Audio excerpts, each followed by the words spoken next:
Hey guys, welcome to my channel. Today, I'm really excited because I think we're gonna head out in just a few minutes and we're gonna go do another little free library tour. I did one of these a few months ago and it was super fun. It was so much fun to visit a new neighborhood and check out all the little free libraries and distribute some books to them.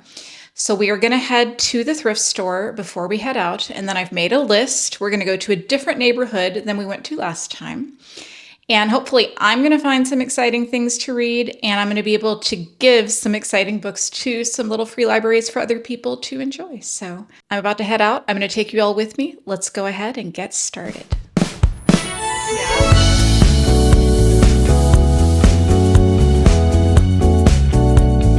Found the new artwork that I need for our house.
Alchemist Wife Writing Club. Very nice.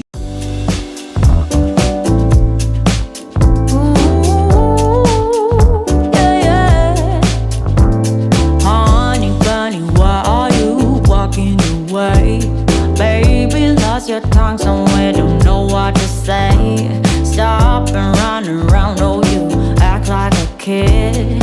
I am not your mama.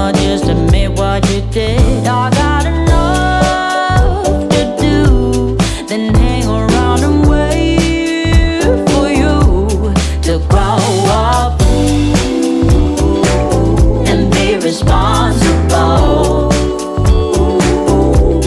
It's my heart, so I hold you accountable, accountable. So grow up. It's cheating season for God knows reason. Stop making up excuses when I simply don't care. Why don't you just move on? We ain't going nowhere.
Hi guys, we are back.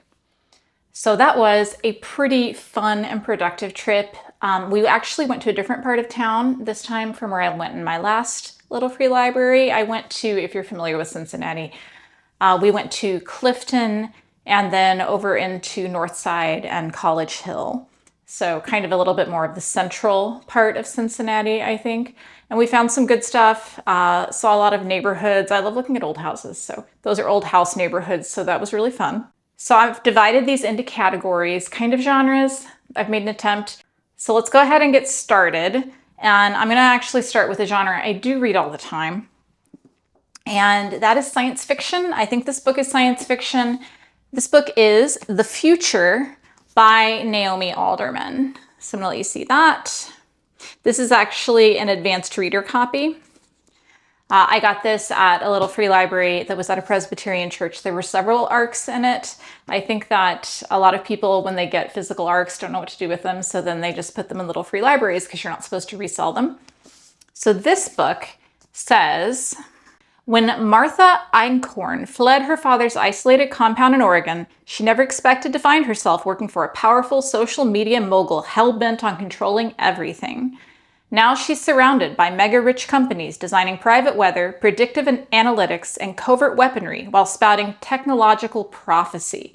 Martha may have left the cult, but if the apocalyptic warnings in her father's Fox and Rabbits sermon, once a parable to her, are starting to come true, how much future is actually left? So I think it's a story about the kind of the dangers of technology, maybe the dangers of AI.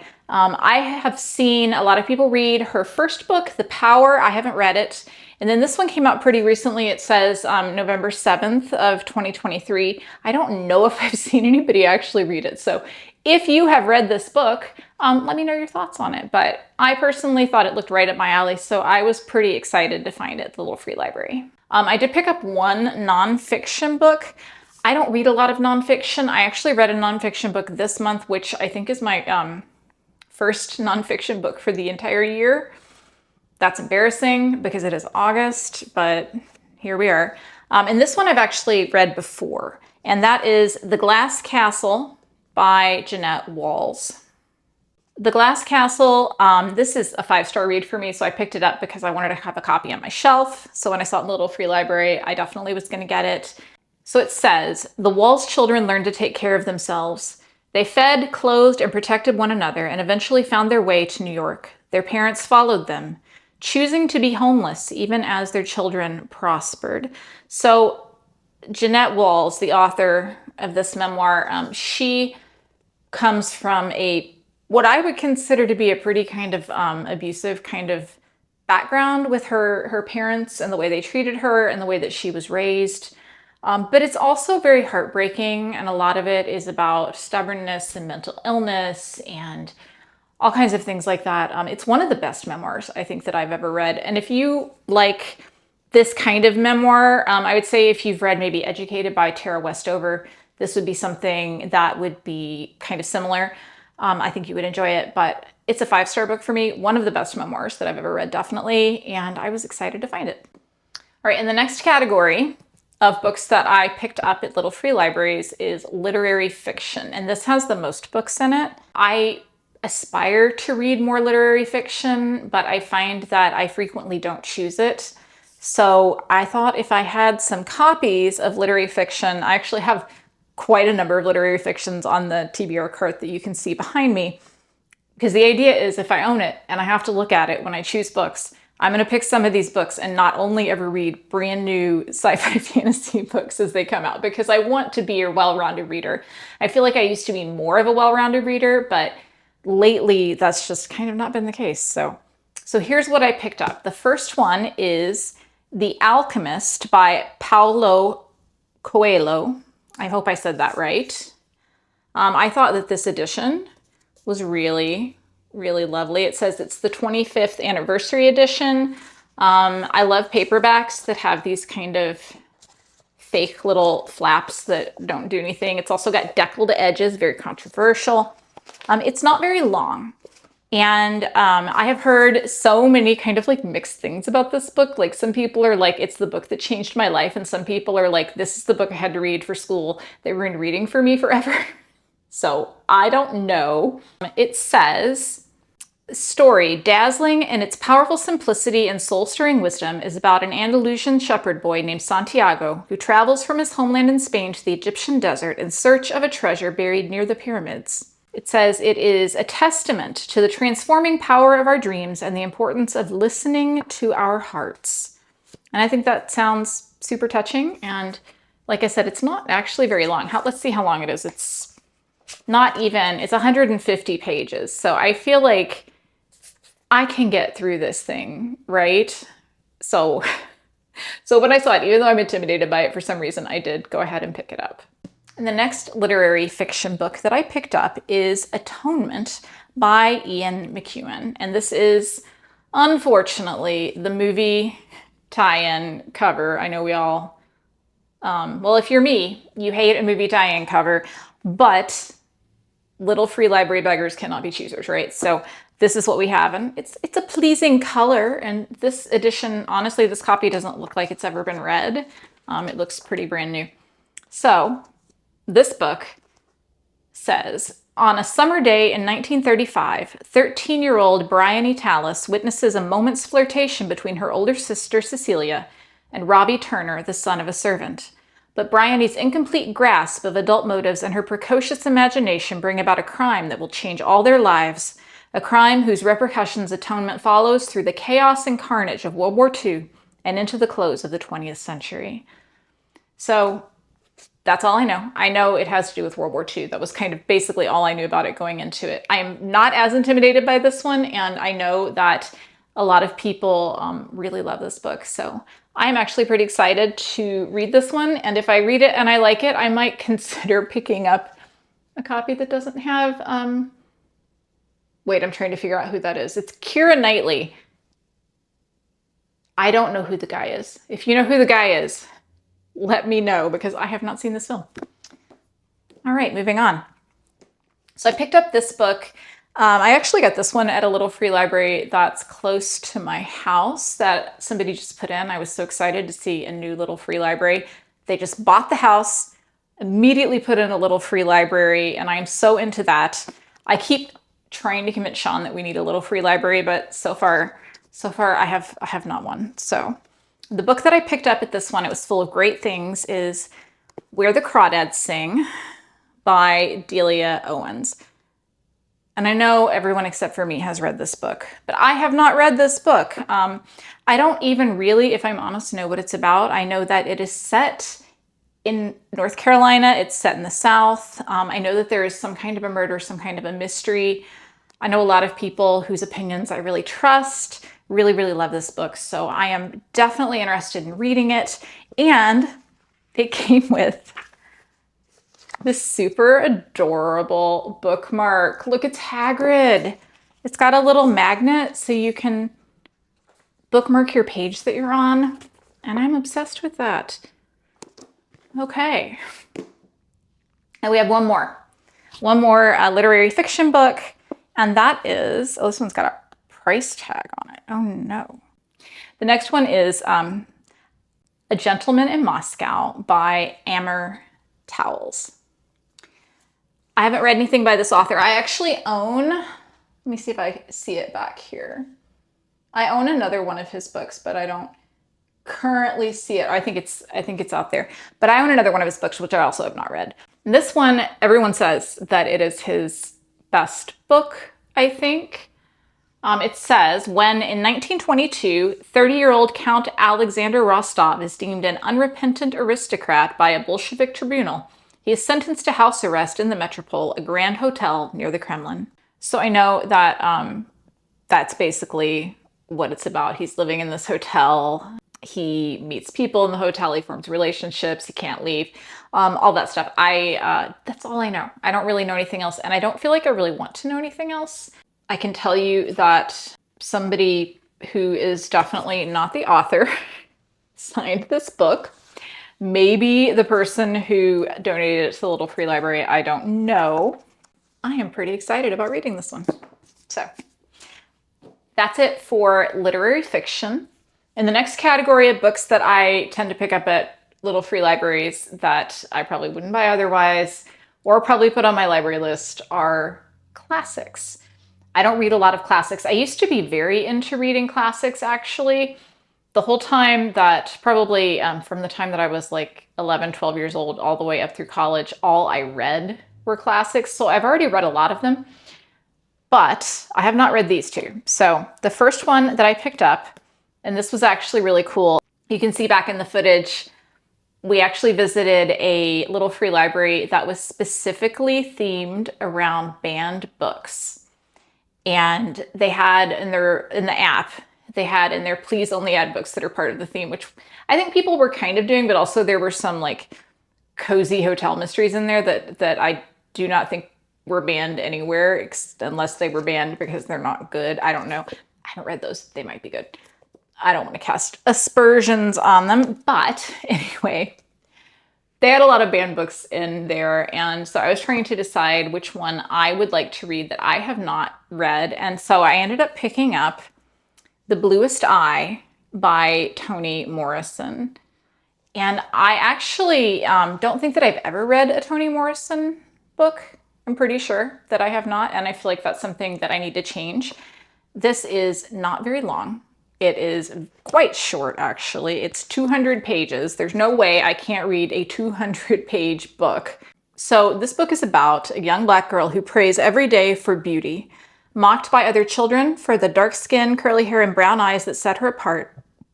She yearns for the blonde hair and blue eyes that she believes will allow her to finally fit in. Yet as her dream grows more fervent, her life slowly starts to disintegrate in the face of adversity and strife.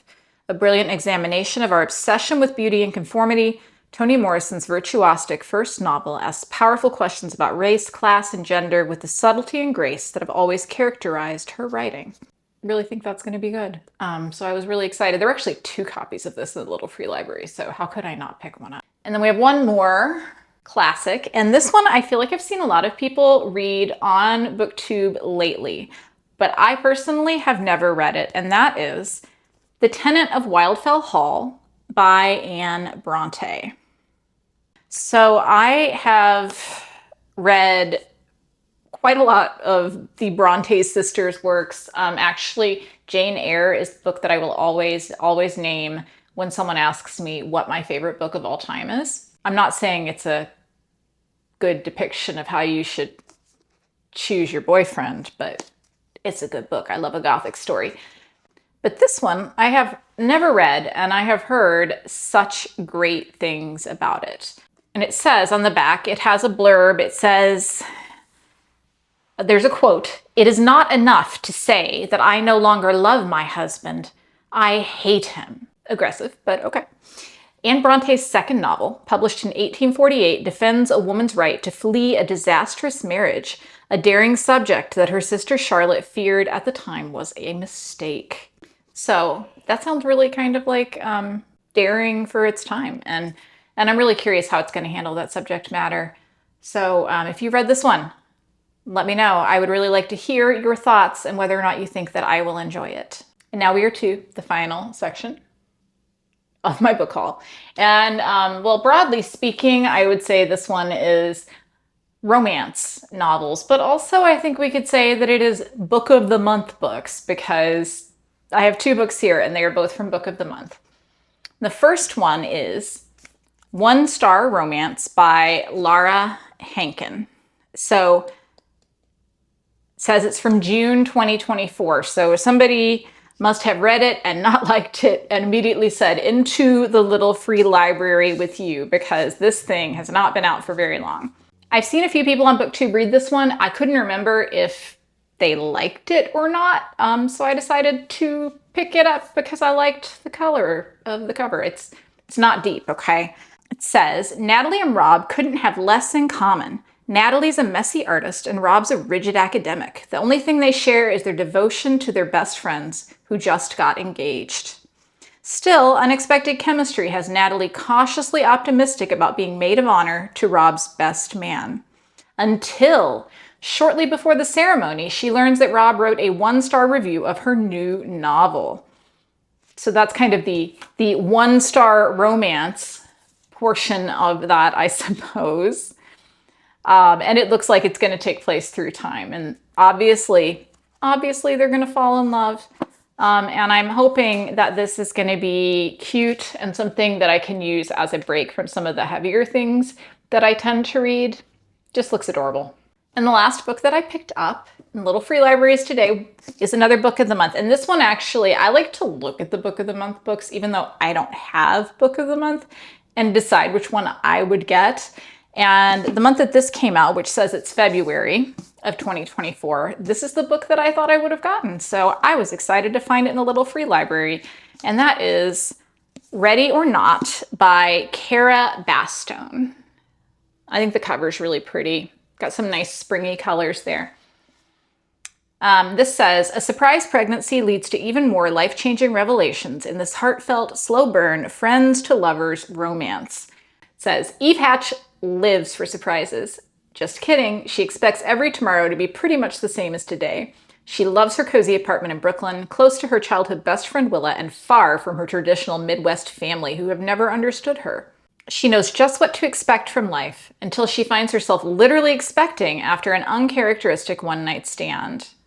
Now her loyal friendship is feeling tense, and it's actually Willa's steadfast older brother who steps up to help. Okay, so I feel like this might not be the book for you if you really hate the pregnancy trope in romance novels. Actually, I kind of do. Like, I don't like it when a book has to make everything happily ever after by having somebody like have a baby. Like, I intensely dislike that, but that's the whole point of this book. So I'm not mad about it. It actually sounds like it could be really cute. Haven't looked up the reviews. Again, if you've read it, let me know, but it just feels so light and springy. So I was really excited to find that one too. I always find a lot of book of the month books in thrift stores and in Little Free Libraries. So although I have never subscribed to book of the month, I have quite a few of them. So yeah, I hope that you have enjoyed my little trip through some Little Free Libraries in my town. I love going to Little Free Libraries, and I love doing these tours, and I love picking up books that I may or may not ever read, but we're gonna hope I do. And I hope you have enjoyed going along with me. If this is your first time here, I would love if you would consider subscribing. I do a lot of reviews and vlogs and all kinds of things like that. And I always love talking to people and hearing what you think about the books that I have read or am considering reading. So if you've read any of these books, I mean it. Let me know down in the comments. I really want to know what you think. And with that, I hope you all have a great week, and I will see you in the next video. Goodbye.